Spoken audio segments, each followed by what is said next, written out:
Გამომშვიდობის პირდაპირ ეთერში მუშაობას განაგრძობს ტელერადიო კომპანია რიონი საინფორმაციო სამსახური. დღის მთავარი გამოშვების სტუდიაში ლაშა გაგუშიძე და ნატალი რევიშვილი მუშაობს. საღამომშვიდობის დღეს თქვენ პროგრამაში ნახავთ.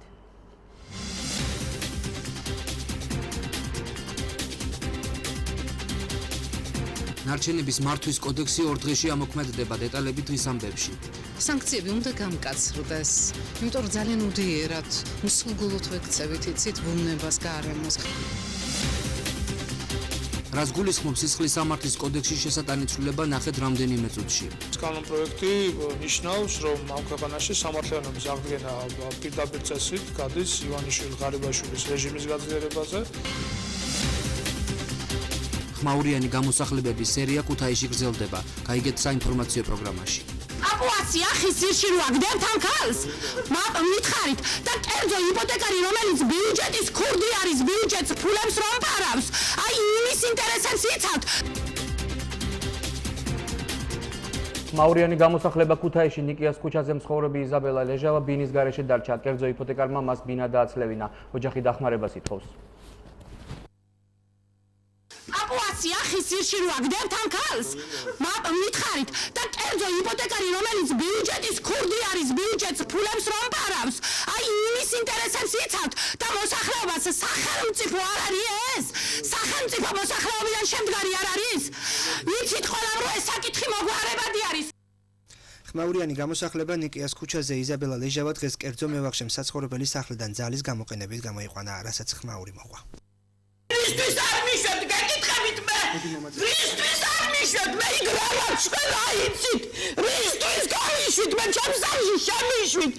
შემიშვით ჩემს სახლში, მითო ჩავამიყვანებსი! რისთვის არ მიშვებთ, გეკითხებით!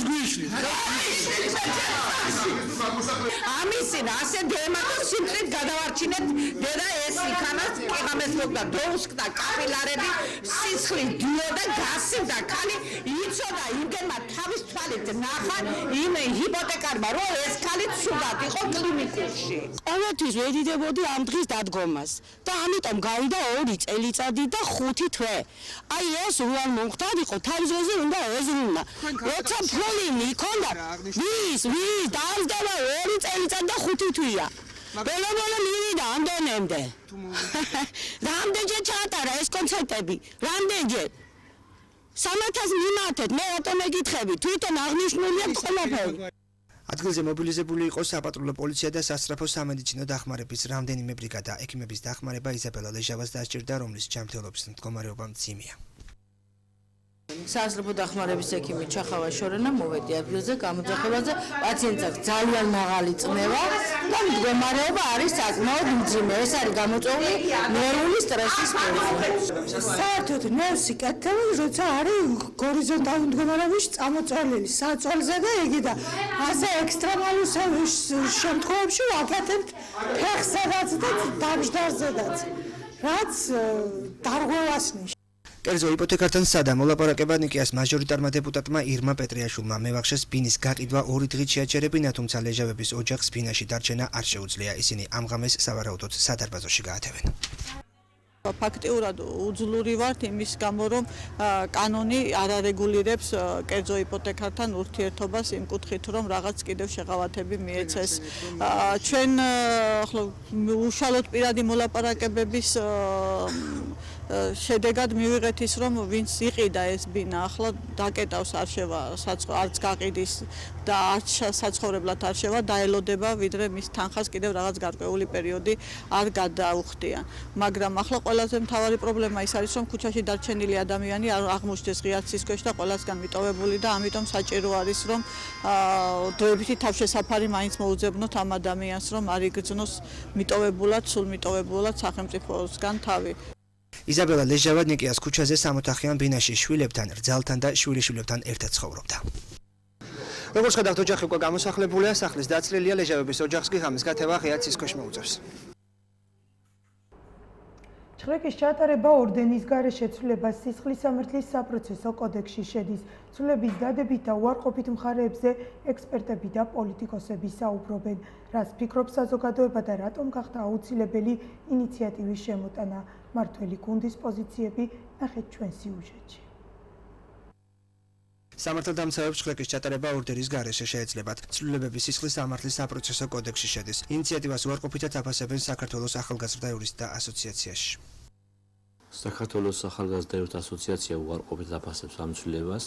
ჩხრეკა ამოღება წარმოადგენს ადამიანის პირად ცხოვრებაში ინტენსიურ ჩარევას და თუ დღეს მოქმედი ნორმა გაუქმდება და ანუ პიროვნებას აღარ ექნება შესაძლებლობა იდაოს, ამიტომ მარჯვენიერი მოქმედება იყო ანუ საავადმყოფო ორგანოების მხრიდან.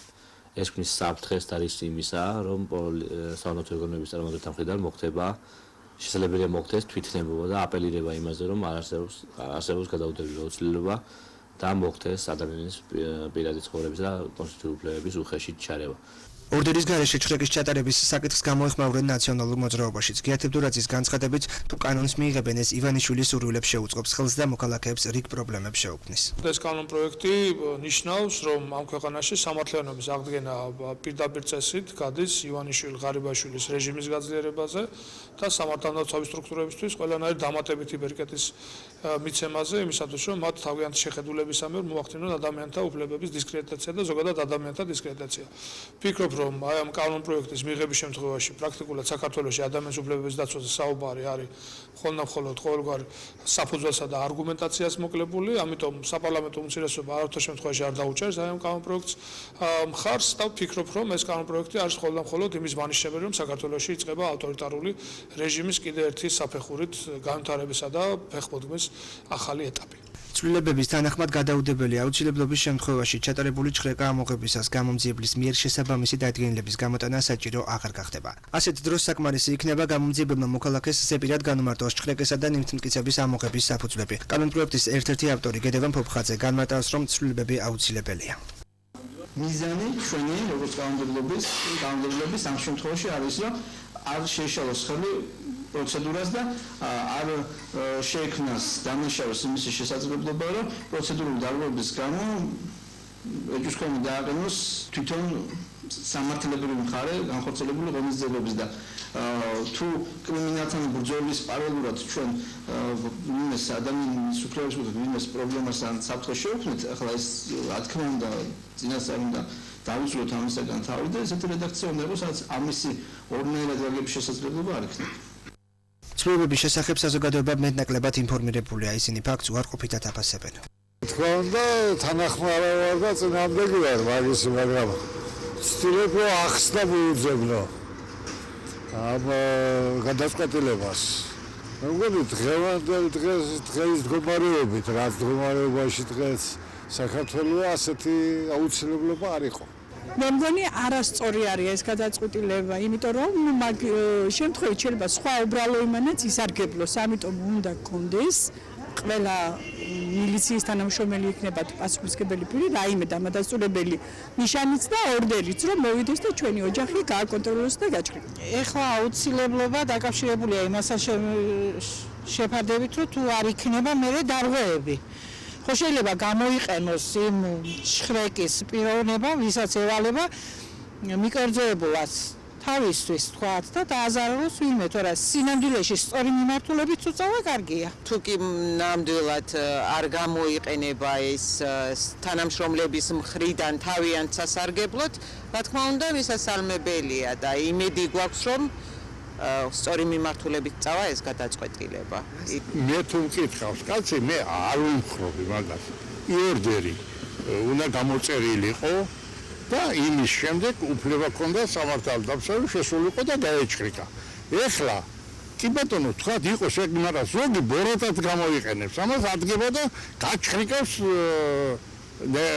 ნებისმიერ დროს, რაც მე არასწორად მიმაჩნია. ჩხრეკარაცა მიმდინარეობს ოჯახში, ჩხრეკის ორდერი უნდა იქნას. ორდერის გარეშე არავის არ აქვს უფლება რომ შევიდეს ოჯახში და გაჭრიკოს ოჯახი. რა თქმა უნდა შექმნის პრობლემებს. მე მგონი უნდა იყოს ჩხრეკის ორდერი, რა ვიცი, აბა ჩვენი ესე იგი ჩემი უფლებები იყვება ჩემი აზრით.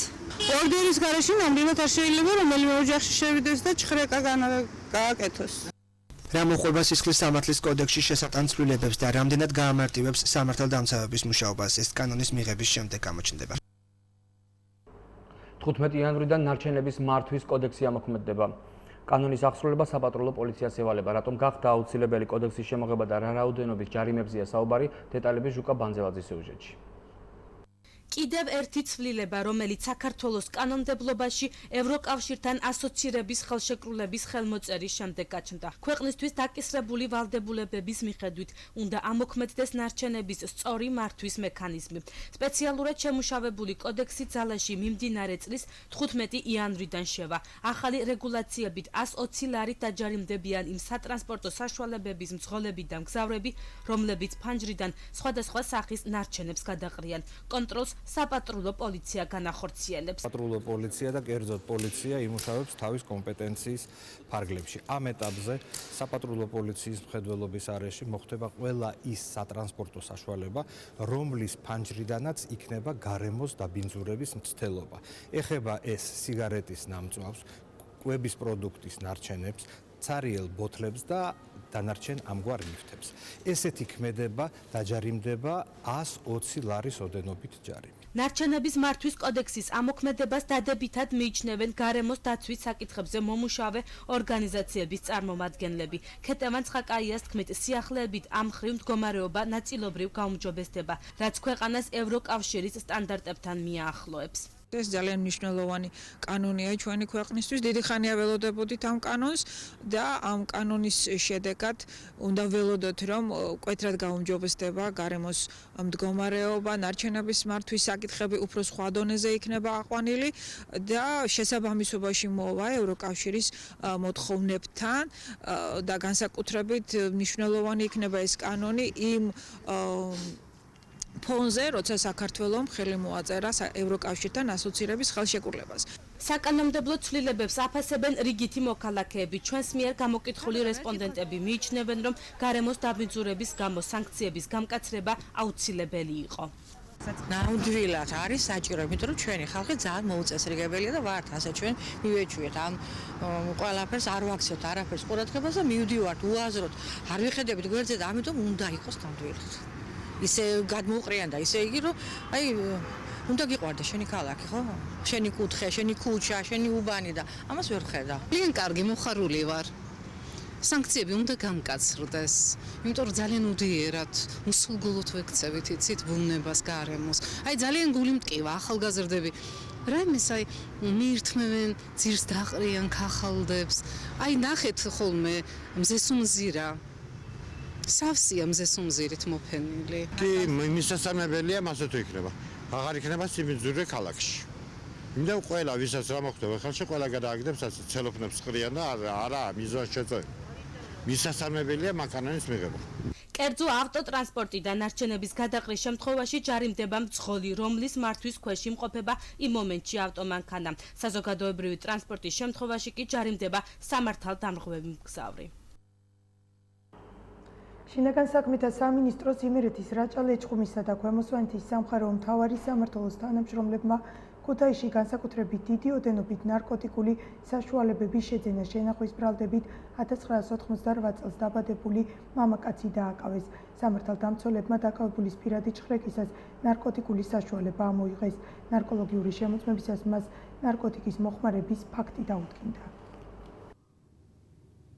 ქუთაისში დავაკავეთ ერთი პირი, რომლის პირადი ჭხრეკისას ნარკოტიკული საშუალებები, უპრენორფინი, მეტადონი და ჰეროინი ამოვიღეთ. ნარკოლოგიური შემოწმებისას დაკავებულს ნარკოტიკების მოხმარების ფაქტი დაუდგინდა. გამოძიება განსაკუთრებით დიდი ოდენობით ნარკოტიკული საშუალების უკანონო შეძენა შენახვის ფაქტზე მიმდინარეობს. ქუთაისში სამხარეო ადმინისტრაციასთან მრავალშვილიანი დედა თავის დაწვით იმუქრებოდა. მარინა დახუნდარიძე აცხადებს, რომ ადგილობრივი ხელისუფლება დახმარებას დაპირდა, თუმცა უშედეგოდ. მრავალშვილიანმა დედამ ჟურნალისტებთან საუბარში განაცხადა, რომ თუ მისი მოთხოვნა არ დაკმაყოფილდება, ბენზინის გადაისხამს და თავს დაიწვავს. მერიაში აღნიშნეს, რომ სამსახურის შესთავაზეს, რაზეც უარი განაცხადა. დახუნდარიძე მერიის აპარატის უფროსის ზურაბ ჯავახიას 9 იანვარს გაკეთებულ განცხადებას გამოეხმაურა, რომელმაც აღნიშნა, რომ მარინა დახუნდარიძეს 1 წლის განმავლობაში დახმარების სახით 20,000 ლარის სარგებელი აქვს მიღებული.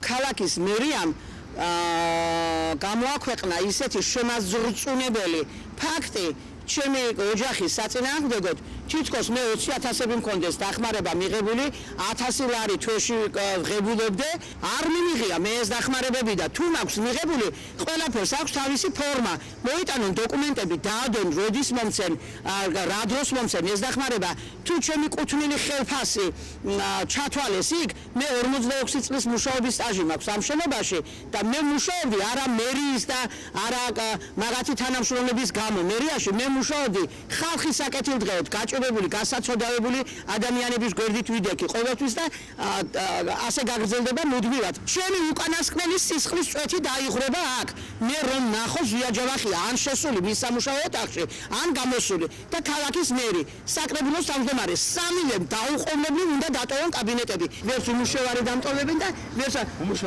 უკმაყური ჩემი არა არ შემომთავაზებთ. არა, მე შეთამურღულიან დამტირდა, რომ თქვენ დაინიშნებით მრავალშვილიანი დედების კუთხით ესაა.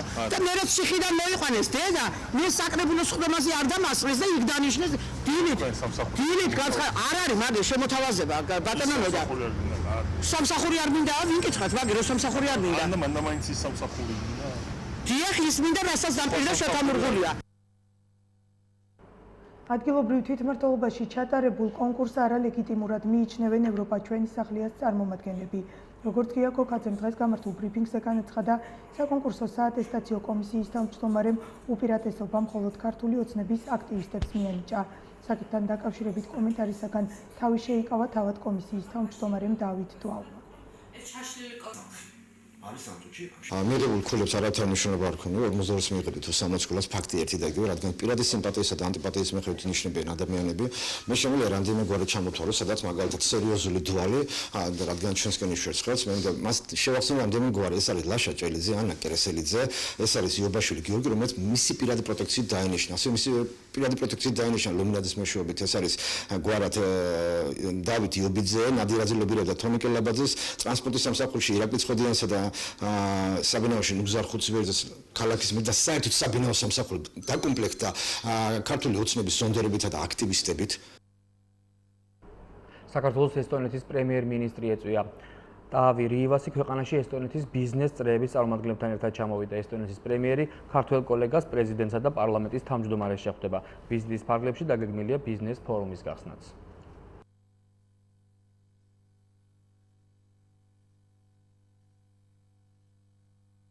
დღეს ჩვენ განვიხილეთ ძალიან მნიშვნელოვანი საკითხები, რომელიც ეხება საქართველოს ესტონეთს შორის არსებულ ურთიერთობებს.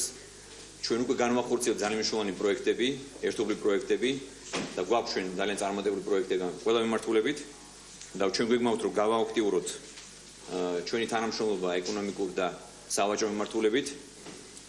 მოგეხსენებათ რომ ჩვენ გვაქვს ერთ-ერთი თვალსაჩინო წარმატებული პროექტი კულტურის სფეროშიც ეს არის ფილმი მანდარინები რომელიც არის ძალიან წარმატებული და ნათელი მაგალითი იმისა რომ საქართველოს ესტონეთს შორის არსებობს ძალიან კარგი მჭიდრო მეგობრული ურთიერთობა და ნაყოფიერი თანამშრომლობა. მინდა გითხრათ რომ დღეს სწორედ ჩვენი შეხვედრის დინატელი დაეთმო ჩვენს ქვეყნებს შორის არსებულ ეკონომიკურ და სავაჭრო ურთიერთობების განვითარების პერსპექტივებს. ჩვენ ერთმანეთს დავუდასტურეთ რომ მზად ვართ მაქსიმალურად გამოვიყენოთ არსებული პოტენციალი რათა შევძლოთ სავაჭრო ეკონომიკური თანამშრომლობის იმ ნიშნულის მიღწევა, რომელიც ჩვენი ქვეყნების პოლიტიკური ურთიერთობების მაღალ დონეს შეესაბამება. რა თქმა უნდა, ჩვენ ასევე გავამახვილებთ ყურადღება საქართველოს ევროკავშირთან ინტეგრაციის პროცესსა და ნატოში გაწევრიანების საკითხებზე. ჩვენ ასევე განვიხილეთ საქართველოს ოკუპირებულ ტერიტორიებზე ბოლო დროს განვითარებულ მოვლენების თაობაზე ვიმსჯელეთ, ასევე შევეხეთ რეგიონულ უსაფრთხოებას. მიმოვიხილეთ საკითხები, რომელიც ეხება უკრაინას და ზოგადად რეგიონში არსებულ ვითარებას. საქართველო ყოველთვის იქნება ანტიტერორისტული მოძრაობის რიგებში, რადგან ქვეყანა აცნობიერებს, რომ ეს თანამედროვე მსოფლიოს მთავარი საფრთხეა, განაცხადა ნინო კალანდაძემ საფრანგეთში განხორციელებული ტერაქტის კომენტირებისას. საგარეო საქმეთა მინისტრის ყოფილ მოადგილემ ირაკლი ღარიბაშვილის სოლიდარობის მარშში მონაწილეობა დადებითად შეაფასა. პრემიერის სოლიდარობის მარშში მონაწილეობას დადებითად აფასებს ახალი მემარჯვენეების ერთ-ერთი ლიდერი მანანა ნაჭყებია. ის მიიჩნევს, რომ ირაკლი ღარიბაშვილის საფრანგეთში ჩასვლა მნიშვნელოვანი ნაბიჯი იყო. მსოფლიო კონსოლიდაცია ასე უწოდა საგარეო საქმეთა სამინისტროს პრეს-სპიკერმა სოლიდარობის მარშს. კიდევ ერთხელ გამოხატავთ უკიდურეს შეშფოთებას პარიზში მომხდარ ტერორისტულ აქტთან დაკავშირებით.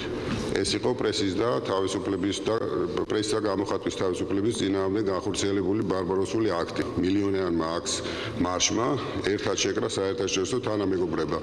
ეს გახსათ უპრეცედენტო მსოფლიო კონსოლიდაციის დემონსტრირება, რასაც თქვენ იცით, რომ საქართველოს უერთდება და კვლავ ადასტურებს ჩვენ სოლიდარობას მთელი დემოკრატიული სამყაროს მიმართ და მნიშვნელოვანია, რომ საქართველოს პრემიერ-მინისტრი იღებდა ამ აქციაში მონაწილეობას. საქართველოს მოკავშირეა ანტიტერორისტული მოძრაობის და ცივილიზებული სახელმწიფოს გაერთიანებული ძალებს უერთდება საქართველოს ტერორისტთა ბრძოლის წინააღმდეგ. ეს წლების წინ ასე იქნა სახელმწიფოს დონეზე მიღებული და შესაბამისად ეს გზა დაცული იქნება, საქართველოს ყოველთვის იქნება ანტიტერორისტული გამოწვევების და მოძრაობის წინააღმდეგ მებრძოლთა რიგებში, ვინაიდან საქართველოს სწორედ ის სახელმწიფოა, რომელიც სრულად აცნობიერებს ტერორიზმის საფრთხეს. მე მივესალმები იმას, რომ უმაღლეს წარმომადგენლობა ჩავიდა პარიზში და მიიღო მსვლელობაში მონაწილეობა, მათ შორის სოლიდარობა გამოუცხადა ჩვენ გარდა იმისა, რომ ამ ფუნდამენტური ღირებულების დაცვისა და რაჯოზე ვდგებართ, ჩვენ ფრანგი ხალხის მიმართ განსაკუთრებული ვალდებულებები გაგვაჩნია ჩვენი მხრიდან, ამიტომ ყველა თვალსაზრისით მისასალმებელია. ძალიან მნიშვნელოვანი იყო ის, რომ საქართველოს სახელმწიფო თავისი პირველი პირით იყო წარმოდგენილი აი ამ ერთიანობის მარშზე და საქართველოს როგორც ცივილიზებულმა სამყარომ აქტიური მონაწილეობა მიიღო განცხადებებით, მონაწილეობით, უშუალო ჩართულობით ამ პროცესში და მე მიმაჩნია, რომ ნებისმიერ შემთხვევაში ჩვენ ასეთ სიტუაციაში უნდა მოქცეულიყავით ისე, როგორც მოიქცა ჩვენი ხელისუფლება. საქართველოს არის ევროპული სამყაროს ნაწილი, საქართველოს არის ცივილიზებული სამყაროს ნაწილი და ნებისმიერ ასეთ სიტუაციაში ჩვენი ხელისუფლების ქმედება უნდა იყოს ადეკვატური და მე ვთვლი, რომ ამ შემთხვევაში იყო აბსოლუტურად ადეკვატური ჩვენი ხელისუფლების ქმედება. გამოშვებას უცხოეთის დღის ამბებით განვაგრძობთ. საფრანგეთის ერთიანობის მარში, რომელიც ტერაქტის შედეგად დაღუპულთა ხსოვნის პატივსაცემად გაიმართა, ქვეყნის მასშტაბით 3 მილიონზე მეტი ადამიანი მონაწილეობდა. პარიზში კი 1,5 მილიონი მოქალაქე გამოვიდა. შინაგან საქმეთა სამინისტროს ინფორმაციით, ეს საფრანგეთის ისტორიაში ქვეყნის დედაქალაქში გამართული ყველაზე მასშტაბური აქცია იყო. კოლონას წინ პარიზში სპეციალურად ამ დღისთვის ჩასული მსოფლიო ლიდერები უძღვებოდნენ. საფრანგეთის სოლიდარობის გამოსახადად 40 სახელმწიფოს მეთაური და მთავრობის წარმომადგენელი ეწვია, მათ შორის საქართველოს პრემიერ-მინისტრიც. ერთიანობის მარშში მონაწილეობა მიიღო გერმანიის კანცლერმა, დიდი ბრიტანეთის პრემიერ-მინისტრმა და უკრაინის პრეზიდენტმა. რუსეთიდან საფრანგეთში სერგეი ლავროვიც ჩავიდა. მარშში მონაწილეობდნენ ისრაელის პრემიერ-მინისტრი და პალესტინის ლიდერი. პარიზში უსაფრთხოების უპრეცედენტო ზომები იყო მიღებული, აქციაზე 2000 პოლიციელი იყო მობილიზებული, ასევე 1000 სამხედრო მოსამსახურე, მათ შორის იყვნენ სპეცნაზებიც. აღმოსავლეთ უკრაინაში საბრძოლო მოქმედებების შედეგად აპრილიდან მოყოლებული სულ მცირე 4808 ადამიანი დაიღუპა. ამის შესახებ მონაცემებს გაერო აქვეყნებს. როგორც გაეროს ანგარიშია აღნიშნული, დაღუპულთა რაოდენობაში ითვლება მალაიზიური ბოინგის ჩამოვარდნის შედეგად დაღუპულებიც. გაეროს ბოლო მონაცემებით აღმოსავლეთ უკრაინაში საბრძოლო მოქმედების ზონაში ამ დროისთვის 5,2 მილიონი ადამიანი რჩება, რომელთაგან 1,4 მილიონი უკიდურესად მძიმე მდგომარეობაშია და ჰუმანიტარულ დახმარებას საჭიროებს. ისტორიული არჩევნები ხორვატიაში. საპრეზიდენტო არჩევნების მეორე ტურის შემდეგ ისტორიაში პირველად ქვეყნის პრეზიდენტი ქალი გახდა. ოპოზიციური პარტია ხორვატიის დემოკრატიული გაერთიანების ხელმძღვანელმა კოლინდა გრაბარ-კატაროვიჩმა საპრეზიდენტო მარათონში ხორვატიის მოქმედი პრეზიდენტი ივო იოსიპოვიჩი დაამარცხა. საარჩევნო ბიულეტენების 99%-ის დათვლის შემდეგ გრაბარ-კატაროვიჩმა ამორჩეულთა ხმების 50.5%, ხოლო იოსიპოვიჩმა 59.5% აიღო. ხორვატიის კანონმდებლობით გამარჯვებული გრაბარ-კატაროვიჩი ფიცის დასადებად საკონსტიტუციო სასამართლოს წინაშე უნდა წარდგეს. ოპოზიციის ლიდერი 1992 წლიდან ხორვატიის საგარეო საქმეთა და ევროპული ინტეგრაციის მინისტრად მუშაობდა. 2008 წელს ამერიკის შეერთებულ შტატებში ხორვატიის ელჩად დაინიშნა. ლოს-ანჯელესში ოქროს გლობუსის რიგით 72 დაჯილდოების ცერემონია გაიმართა. ქართველი რეჟისორის ზაზა ურუშაძის ფილმი მანდარინები საუკეთესო უცხოური ფილმის ნომინაციაზე იყო წარდგენილი, თუმცა ამ კატეგორიაში გამარჯვება რუსულმა ფილმმა ანდრეი ზვიანგიცევის ლევიაფანმა მოიპოვა. წლის საუკეთესო დრამატულ ფილმად რიჩარდ ლინდკეინის ბოლივუდი დასახელდა და ამ კატეგორიაში ის ოქროს გლობუსის მფლობელი გახდა. წლის საუკეთესო ტელესერიალის ნომინაციაში პრესტიჟული ჯილდო სერიალმა ფარგომ აიღო. წლის საუკეთესო კომედიის ნომინაციაში ოქროს გლობუსი ფილმმა გრანდ ბუდაპეშტი აიღო. ცერემონიის დაწყებისას მონაწილეებმა პარიზის ტერაქტში დაღუპულთა გვარები ამოიკითხეს და მათ ხსოვნას პატივი მიაგეს. ქართველი რეჟისორი ზაზა ურუშაძის ფილმმა მანდარინებმა ოქროს გლობუსის დაჯილდოებაზე ვერ გაიმარჯვა, თუმცა კინომცოდნეების შეფასებით მნიშვნელოვანია თავად ის ფაქტი, რომ ფილმი ასეთი მასშტაბის კონკურსზე იყო წარდგენილი. საქართველოს ესტონეთის ერთობლივი ნამუშევარია მანდარინები და ოქროს გლობუსზეც ესტონეთის სახელით იყო წარდგენილი. ფილმი 2013 წელს გადაიღეს. მანდარინები მოგვითხრობს აფხაზეთში მყოფი ესტონელი ოჯახის, ჩეჩენი და დაჭრილი ქართველი ჯარისკაცის ურთიერთობაზე ომის პერიოდში. სიუჟეტი ომის ფონზე მიმდინარეობს.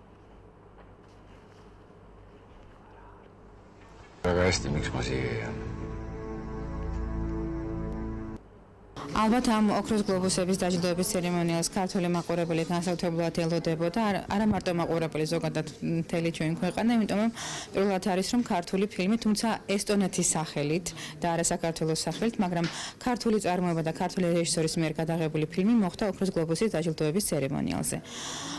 ვერ მივიღეთ, ესე შემთხვევა, როდესაც ოლიმპიური პრინციპი არის, ანუ მთავარი არის მონაწილეობა, იმიტომ რომ მართლა ძალიან ძლიერი კონკურენტები ყავდა და ზაზა ურუშაძეს საბადოცემლოს უნდა ითქვას, რომ მან ძალიან კარგი კომენტარი გააკეთა, რომ ნამდვილად ღირსეულმა გაიმარჯვა, იმიტომ რომ ეს ფილმი ლევიათანი, რომელიც არის ანდრეი ზვიაგინცევის ფილმი, თანამედროვეობის ერთ-ერთ საუკეთესო ნამუშევრად ითვლება, მას ძალიან მაღალი შეფასებები აქვს პროფესიონალებისაგან. თან ალბათ გარკვეულწილად მაინც კონიუნქტურული არის ხოლმე ფესტივალის გადაწყვეტილებები. მანდარინები ეხება ჩვენს ძალიან მტკივნეულ საკითხებს, ძალიან მტკივნეულ პრობლემებს. ლევიათანი უფრო ზოგად საკაცობრიო ხასიათის მატარებელი არის. პროგრამის ბოლოს ვნახოთ ხვალინდელი დღის სამინდის პროგნოზი.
ამ დროისათვის ჩვენს ხელთ არსებული ყველა ინფორმაცია გაგაცანით, ჩვენ ხვალ ცხრის ნახევარზე შევხვდებით ერთმანეთს. მშვიდობიან ღამეს გისურვებთ.